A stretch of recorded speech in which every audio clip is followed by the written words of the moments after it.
我说那这样子要容易被发现，那我又要避免失温，那我是不是要想办法去生火呢？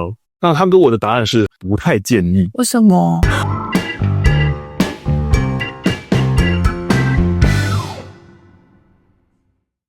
？Hello， 大家好，我是93先生，很高兴你继续收听这个频道，让你朝安全又迈向一步。嗨，我是静静。大家晚安。晚安。那我们今天呢，延续上个礼拜的主题，继续来聊聊我遇到山难的情况之下，我怎么样的自保。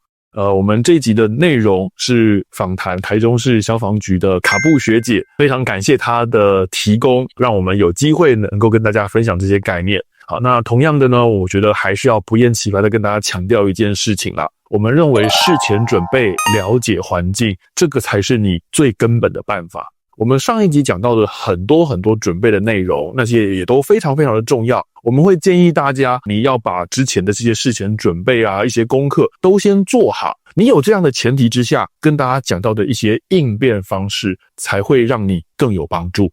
我们今天就还是要来跟大家说一下，万一你真的不幸遇到了这些事情该怎么办。所以如果你发现你迷路了，第一步先停下来，不要再移动，并且呢，仔细观察环境周边有哪一些管道可以让你求救，哪一些地方可以让你平安的待救，确认一下身上的物资还有多少。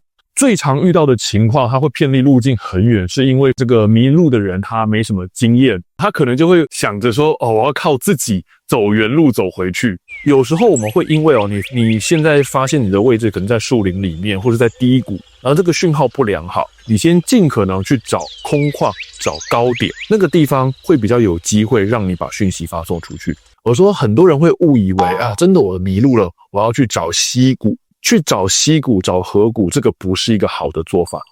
那个河流溪谷跟你想象的场景是不同的。那个溪谷河流可能旁边是悬崖峭壁，结果最后你可能会卡在山壁中间，你会进退不得。第一个困扰是溪谷河边，它可能讯号反而会发不出去。那再来呢，溪谷旁边在入夜的时候会比较冷。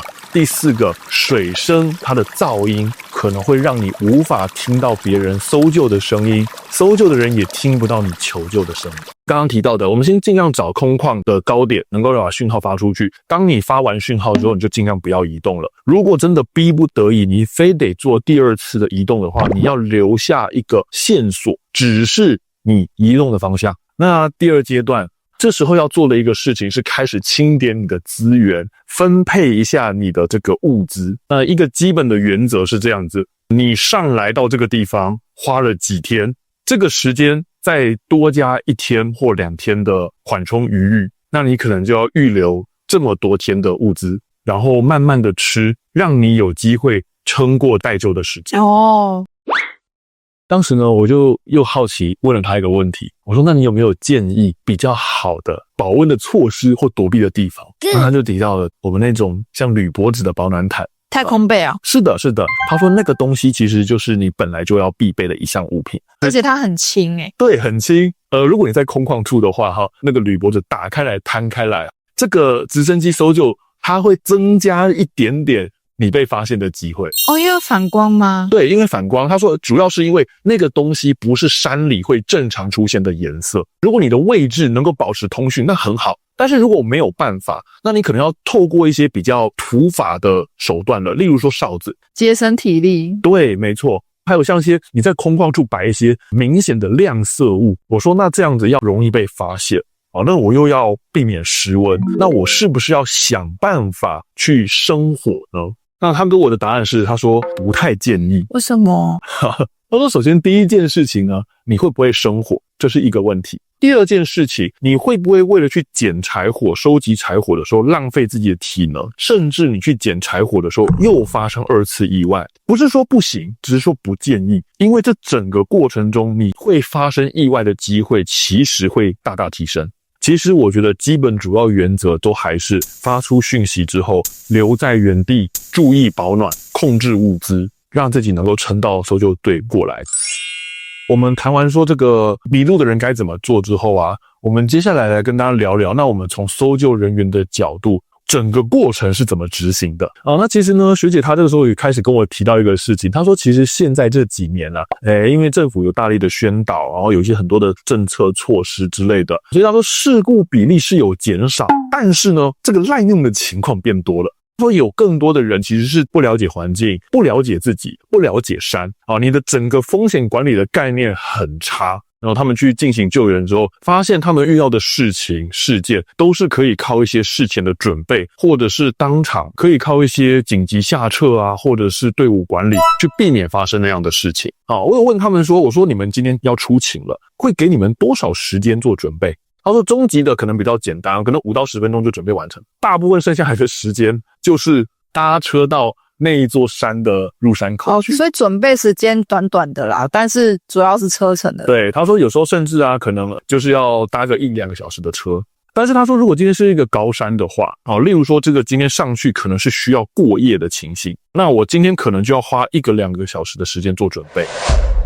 搜索最久就是2个礼拜。就是说搜索2个礼拜，可是这个是每一天去吗？是的。好，他说其实严格来讲是这样子的，1周，然后呢视情况再延长1周，所以最多就是2个礼拜。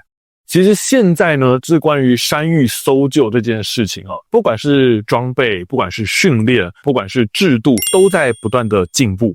这几年不管是消防署也好，林业署、国家公园，很多政府单位已经投入大量的技术、大量的装备跟大量的措施去保障大家。但是重点是这些东西它改变不了民众的态度，改变不了民众你选择用什么样的方式去面对这个活动。那你今天说要期待政府，说真的，爬山只是其中一种娱乐的活动。你真的要说的话，发生交通事故的意外比登山多非常多。你不可能要求政府所有的东西都要投入到这边，把所有的资源都投入到去保护登山者这件事情上。那回过头来，民众投入了多少？民众改变了多少？我们前面讲到那些一连串很复杂的准备工作，很冗长的资讯收集，你是不是都已经去做到了？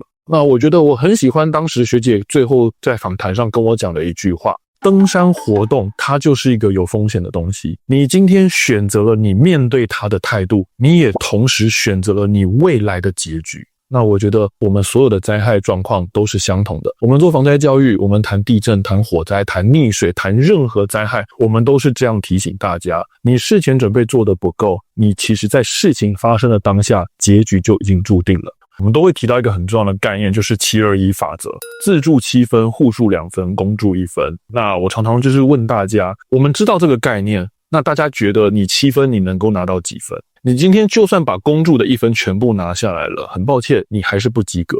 我们不是说今天要大家全部自己负责，而是你能够做到的准备，那个才是对你最有帮助的事情。好，所以呢，我想呢，我们这2集跟大家分享山搜的这些故事，就跟大家分享到这边。那么希望呢，今天的分享内容对大家的安全有所帮助。如果各位有从这一集获得收获的话呢，请按赞、订阅、分享我们的影片。你还想知道关于什么领域方面的安全吗？欢迎下面留言。那今天就到这边咯，下次再见，拜拜。